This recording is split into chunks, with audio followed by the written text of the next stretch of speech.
So every time you hop online, you're basically stepping into this huge digital world, right? It's amazing for connecting and learning, but it's also kind of an arena. It's like a digital duel between you and, well, people who want your data. So let's dive in and get you ready for the fight. Kind of creepy to think about, isn't it? But honestly, in this world of public Wi Fi and always being connected, it's a question we really have to ask.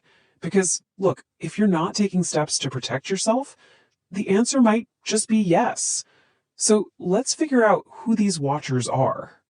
To win any fight, you've got to know your enemy first. And in the online world, the threats aren't always super obvious. They're quiet, they're sneaky, and they've got some pretty wild names.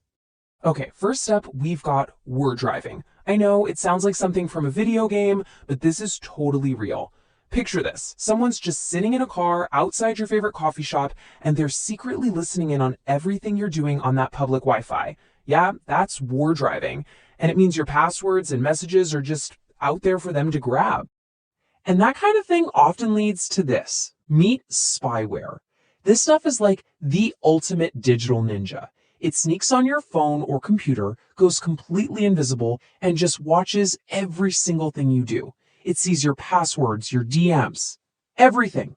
And then it sends all that private info back to whoever sent it. Yeah, creepy, right?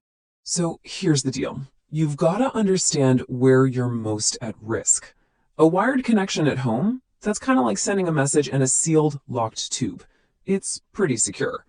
But public Wi-Fi, that's more like shouting your secrets across a crowded mall.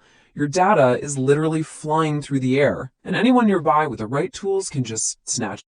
Okay, enough with the bad guys. Don't worry, we're not defenseless here. Not at all. It's time to gear up and build your own digital armor. Let's talk about how you can fight back and keep your digital life on lockdown. Your very first piece of armor is a strong password. And no, your dog's name followed by 123 is not going to cut it. So, how do you make a password that's basically unbreakable? It's actually super simple. Just remember this combo: at least one capital letter, at least one number, and at least one symbol. Boom! It's like your own secret code. But a password is just one piece of a bigger puzzle called authentication. All that means is it's how you prove you're actually you. It's like the secret handshake that gets you into the club. A password is something you know, but there are other ways to prove who you are that are even cooler. And check this out. This is something you probably use 100 times a day and don't even think about it. Your fingerprint. It's your own personal one-of-a-kind key that you can never, ever lose. This is authentication based on something you are, which is way more secure.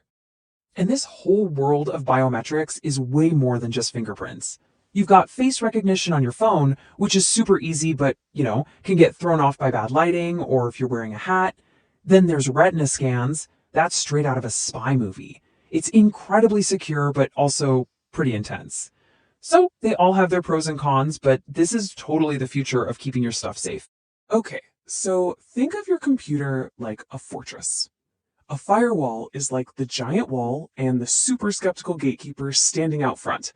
It inspects every bit of data trying to get in from the internet and just blocks anything that looks shady. The best part? Your computer and phone almost definitely already have one. You just have to go into your security settings and make sure it's switched.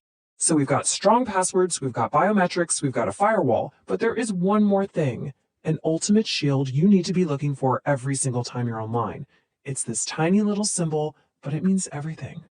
That little symbol is powered by something called SSL, or Secure Sockets Layer. What does it do?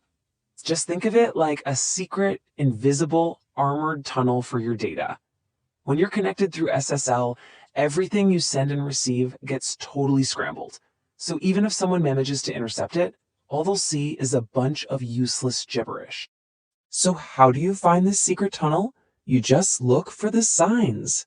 If the website address starts with HTTPS, see that S at the end?